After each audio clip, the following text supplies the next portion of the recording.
Oke, halo semuanya. Assalamualaikum warahmatullahi wabarakatuh. Perkenalkan, nama saya Muhammad Jaza Kamali dengan NPM 153 dari tutor 4. Baik, saya akan melakukan pada kesempatan kali ini saya akan melakukan diseksi pada jantung ayam dan mengidentifikasi bagian-bagian dari jantung ayam tersebut. Nah, jantung ayam itu sendiri yang akan digunakan sebagai pengganti jantung manusia karena memiliki struktur yang mirip antara jantung ayam dan juga jantung manusia. Nah, alat-alat yang akan saya pakai pada kesempatan kali ini yaitu ada papan, terus kemudian jantung ayam berjumlah 2, yang satunya masih utuh dan satunya sudah diseksi, terus kemudian ada juga lidi.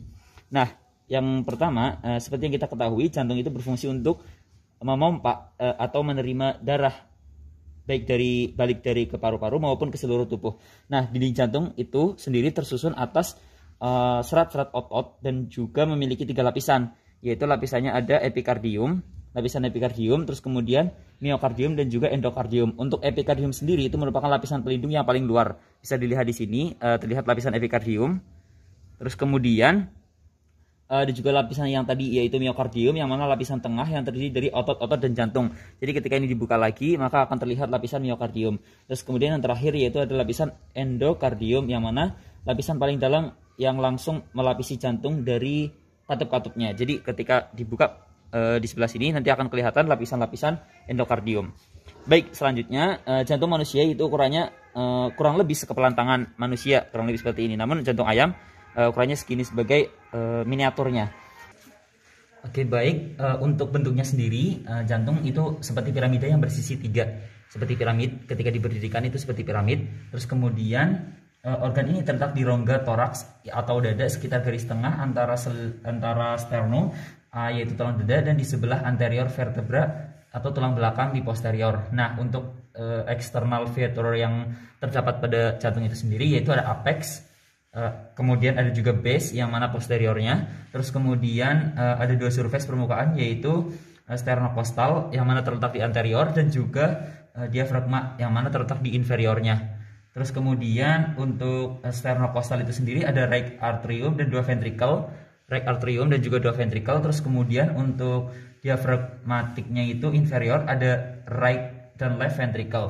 Terus kemudian yang ketiga itu ada border yang mana ada right, left dan lower serta superior. Baik, jantung itu sendiri memiliki 4 chamber atau ruangan yang mana terdiri dari right atrium, terus kemudian left atrium dan juga right ventricle dan juga left ventricle. Jadi ini bagian kanannya, terus kemudian ini bagian kiri, terus kemudian bagian atas itu atrium dan juga bagian bawahnya itu ventricle. Atrium sendiri berfungsi untuk menerima, sedangkan ventricle adalah berfungsi untuk memompa darah. Nah, perbedaan pada bagian kanan itu akan menerima darah, pada bagian kanan itu akan menerima darah dan memompa darah kayak akan karbon dioksida, sedangkan bagian kirinya itu akan menerima dan memompa darah yang kaya akan oksigen. Kemudian jantung itu sendiri juga memiliki coronary artery pada bagian coronary artery pada bagian yang besar. Ya, terdapat coronary artery yaitu pada bagian sebelah sini, yang bagian tengahnya. Terus kemudian kita juga bisa lihat arteri besar yang disebut dengan aorta untuk menyalurkan darah ke seluruh tubuh dan dada. Nah, di bagian ini nih, aorta. Oke, selanjutnya dan ada pulmonary artery yang menyalurkan darah ke paru-paru. Itu juga di bagian sebelah sini. Sudah cukup tidak terlihat sepertinya ya, karena motongnya terlalu kecil ini. Terus selanjutnya setelah dilakukan diseksi, itu akan terlihat pada bagian kiri struktur internal dari jantung itu sendiri yang disebut 4 chamber lagi, yaitu untuk atrium di bagian atas, atrium kanan di sebelah kiri, terus kemudian ada juga ventricle kanan juga ventricle kiri. Nah, selain memiliki chamber, jantung juga memiliki katup-katup yang berfungsi mencegah aliran itu balik kembali ke dalam ruang sebelumnya, sehingga darah bisa langsung berlanjut ke katup-katup ke ruang-ruang selanjutnya.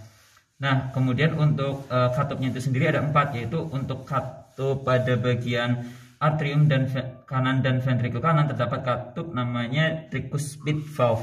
Kemudian untuk katup yang terdapat pada atrium kiri dan ventricle kiri terdapat katup bernama bicuspid valve atau mitral valve. Dan 2 katup lainnya yaitu ada katup pulmonal yang menuju ke paru-paru dan katup aorta yang menuju ke aorta atau arteri besar. Baik, sekian penjelasan dari saya. Kurang lebihnya maaf. Terima kasih. Wassalamualaikum warahmatullahi wabarakatuh.